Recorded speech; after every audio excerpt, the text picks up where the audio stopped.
you go, Doctor Who. And if you don't, then you can go.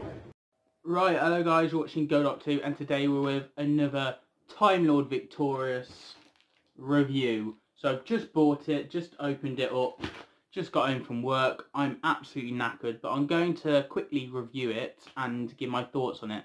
But I haven't read it yet because I've just opened it, so I'm going to pause the video and basically review the comic. But before I do, have a quick glance at the pages, and we start off with page 15 about the book, really, of Time Lord Victorious, because there's multiple stories in this, and we get a bit about that. All about the book, all about the audios, and the comics, and the toys for you to buy.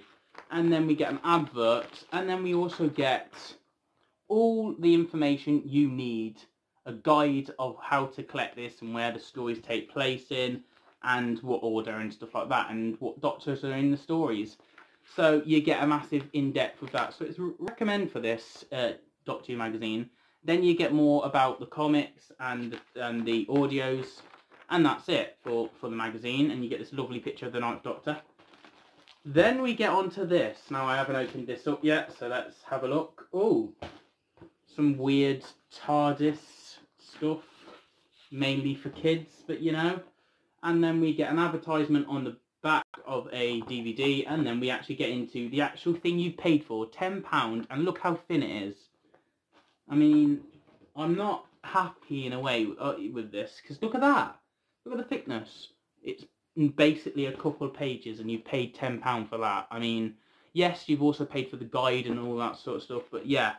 Yeah, so basically I'm not going to look at the cliffhanger, but I always do this. Right, just not looking at the cliffhanger.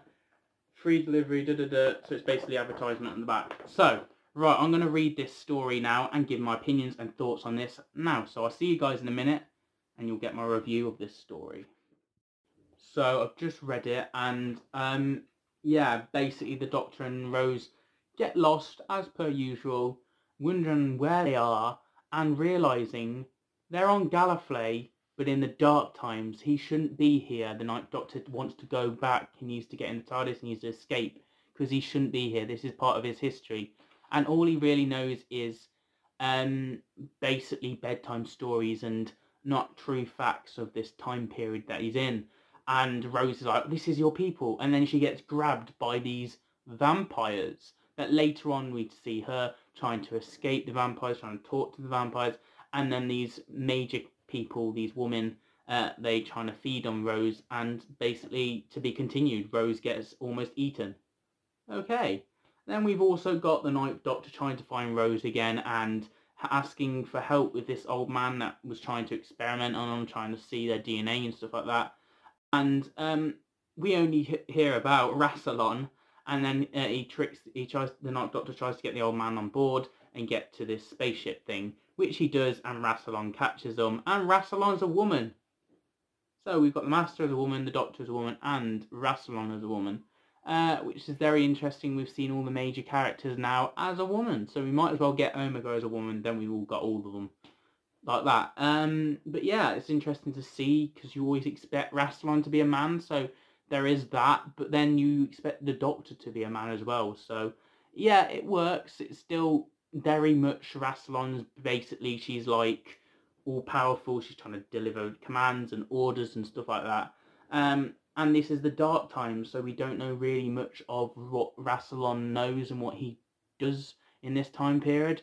But Rassilon doesn't know the Doctor either. The Doctor's different DNA to the Gallifreyans, because Gallifreyans haven't come Time Lords yet, which definitely interferes with the Timeless Child with Series 12, because obviously Time Lords, we saw Tihum, or whatever your name is, eject from the Doctor, who's the Timeless Child, and creating more Time Lords, and Rassilon, Omega, and Tihum, whatever her name is, was there as the first Time Lords. So they were already Time Lords at this point, whereas in this story, they're all Gallifreyans still, which is very interesting and it controversial on the time period and stuff like that, really. But maybe this story was written just before Time's Child was revealed, which if so, they should have really tweaked it over lockdown and try and change bits to make them a bit like, oh, they're all Gallifreyans, but Rassilon's a Time Lord, and there's two others that we don't see in the story, which can indicate to Omega and Tihar Moon to link into Series 12, the Timeless Child arc. But yeah, that's just a little nitpick there. But Rassilon obviously is questioning the Ninth Doctor, and they lead off there, and Rose is getting eaten by vampires.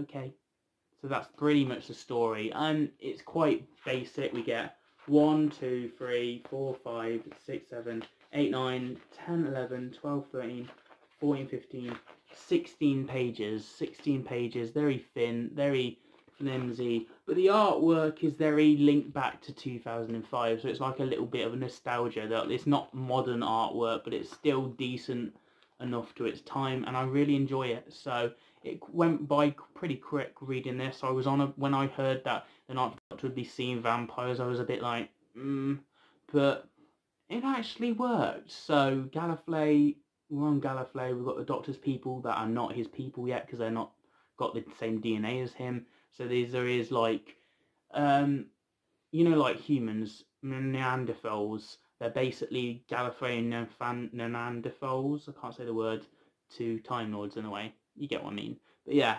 obviously Time Lords and Gallifreyans are a bit different with the regeneration. But either way, you can see they haven't evolved yet, which is very intriguing, very interesting story to link in. But yeah, I will be reviewing episode 2 next time this issue is out, part 2 of this. And I've also reviewed Time Lord Victorious on Titan Comics, so you might as well check out my review for that. And I will be doing a review of the last Titan Comics, issue 2, very soon when it gets revealed and announced, because I've pre-ordered it. So I'll see you guys for a review of that and that. But if not, I'm reviewing Torchwood at the moment, so you might as well check out that. And please subscribe, because we're trying to get to 300 subscribers before the end of the year, and we're almost there. If you could help by sharing my channel or subscribing or getting a little bell, it really does massively deal. It helps. So thank you so much for that, and I'll see you guys for another video very soon. Have a nice day.